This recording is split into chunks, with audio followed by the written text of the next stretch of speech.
ሰላም ሰላም ሰላም ጤና ይስጥልኝ። እንዴት ናችሁ ውድ ቤተሰቦችን? ያለው እግዚአብሔር ይመስገን። በያላችሁበት ሰላማችሁ ብዝት ይበልልኝ። እንግዲህ ዛሬም የአማርኛ ቃላትን ይዤላችሁ መጥቻለሁኝ። ያው የአማርኛ ቃላትን ወደ እንግሊዘኛ ቀይሬ ማለት ነው። እንግዲህ ዛሬም ቀጥሏል የአማርኛ ቃላትን በእንግሊዘኛ የማየት ቻሌንጃችን ዛሬም ቀጥሏል። ዛሬም ኦልሞስት እንግዲህ ብዙ ቀን እየሆነን ነው ዛሬ የምናያለን ማለት ነው።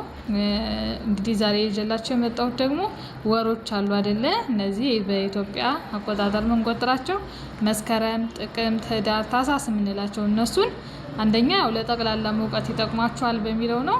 ሁለተኛ ደግሞ ያው የተለያዩ ባለ 5ም ባለ 4ም ባለ 3ም የተቀላቀሉ እንትኖች ናቸው ወርዶች ወይንም በአማርኛው ቃላት ናቸው ማለት ነው። እነሱን እናያለን። ዛሬ ኦልሞስት አይ ቲንክ 7 ነው እስከ መጋቢት ድረስ ያሉትን ነው ይዤላችሁ የመጣሁት። ነገ ደግሞ ከመጋቢት በኋላ ያሉትን ማለት ነው እስከ ነሐሴ ድረስ ያሉትን ደግሞ ነገ እናያለን ማለት ነው። ስለዚህ እነዚህን አብረን እናነባለን። አብራችሁን ቆዩ። እንግዲህ የመጀመሪያ የምናየው ምን ይላል? እዚህ ጋር እንደምታዩት ምን ይላል? በአማርኛው መስከረም የሚል አንድ ቃል አለን። የመጀመሪያው በኢትዮጵያ አቆጣጠር አይደል? የመጀመሪያው ወር መስከረም።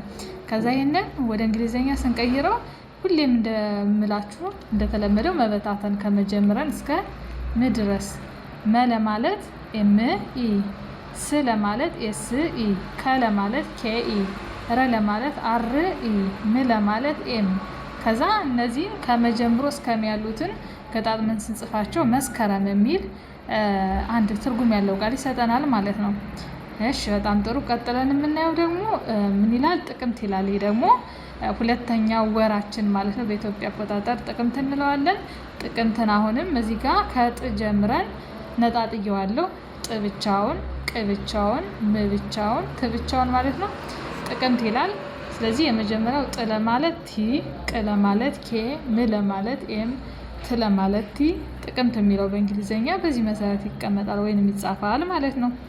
እሺ ቀጥሎ ሶስተኛው ወር ማን ነው? ህዳር ነው። ህዳር የሚል አለ። ህዳር የሚለውንም በታተኛቸዋለሁ ማለት ነው ፊደሎቹን። ህ ለማለት ኤች ነው። ዳ ለማለት ቲኤ ነው። ር ለማለት አር ነው። በአንድ ላይ ህዳር የሚል አሁንም እዚህ ጋር ሌላ ትርጉም ያለው ቃል ሰጥቶናል ማለት ነው። ቀጥሎ የምናየው ምን ይላል? ቀጥሎ የምናየው ታህሳስ አይደለ? ቀጥሎ ታህሳስ ይላል ማለት ነው። ስንተኛው ወር ነው? 4ኛው ወር ማለት ነው። ታህሳስ ይላል። አሁንም ይሄንን እንበታትነዋለን። ታ ብቻውን፣ ህ ብቻውን፣ ሳ ብቻውን፣ ስ ብቻውን ማለት ነው። ስለዚህ ታ ለማለት ቲኤ፣ ህ ለማለት ኤች፣ ሳ ለማለት ኤስኤ፣ ስ ለማለት ኤስ፣ በአንድ ላይ ታህሳስ የሚለው በዚህ መልኩ ይጻፋል ማለት ነው። ቀጥሎ 5ኛው ወር ምን ይላል? ጥር ይላል። ይሄ ወደ እንግሊዝኛ ሲቀየር ጥ ለማለት ቲ፣ ር ለማለት አር፣ በአንድ ላይ ጥር የሚለው በዚህ መልኩ ይቀመጣል። እንግዲህ አይን ብዙ ጊዜ ሳድስ ሲበዛ ተከታታይ ሳድስ ከሆኑ ብዙ ጊዜ አይን እናስገባለን። እዚህ ጋር ግራ እንዳይገባችሁ ብዬ ነው።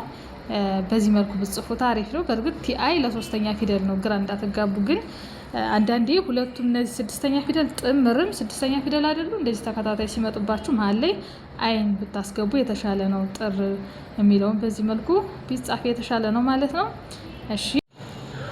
እሺ ቀጥሎ የምናየው ምን ይላል? የካቲት የሚለው ነው። የካቲት ይላል። የካቲት።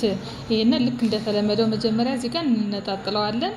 ከዛ ወደ እንግሊዝኛ ስንቀይረው ለማለት ዋይ ኢ፣ ካ ኬ ኤ፣ ቲ ቲ አይ፣ ት ቲ፣ በአንድ ላይ የካቲት የሚለው በዚህ መልኩ ይጻፋል ማለት ነው። ከዛ የመጨረሻው መጋቢት ይላል። የመጨረሻው ቃላችን አሁንም መጋቢት የሚለውን እንነጣጥለዋለን። ኤምኢ፣ መ ለማለት ኤምኢ፣ ጋ ለማለት ጂኤ፣ ቢ ለማለት ቢአይ፣ ከዛ መጋቢት የሚለው ትርጉም ያለው ቃል በዚህ መሰረት ይጻፋል ማለት ነው። እንግዲህ ስለዚህ ዛሬ ከመስከረም እስከ መጋቢት ያሉትን ቃላት ይዤላችሁ መጥቻለሁ ማለት ነው። እነዚህ እናያየ ነው። እንግዲህ ቀጣይ ደግሞ ከመጋቢት በኋላ ያሉትን ወሮች ለነገ ደግሞ እነሱ ይዤላችሁ እመጣለሁ። እንግዲህ የዛሬ ቪዲዮአችን አጠር ያለች ናት። ነገር ግን አጭር ብትሆንም ምንድነው ጠቃሚ ነው፣ ለጠቅላላ እውቀትም አስፈላጊ ነገር ነው እና እነዚህን በደንብ እየጻፋችሁ ተለማመዱ። ነገ ደግሞ ያላየናቸውን እስከ ነሐሴ ያሉትን ደግሞ ግማሾቹን እናያለን ማለት ነው። ስለተከታተላችሁ በጣም አመሰግናለሁ። ሰላም ሆኑልኝ።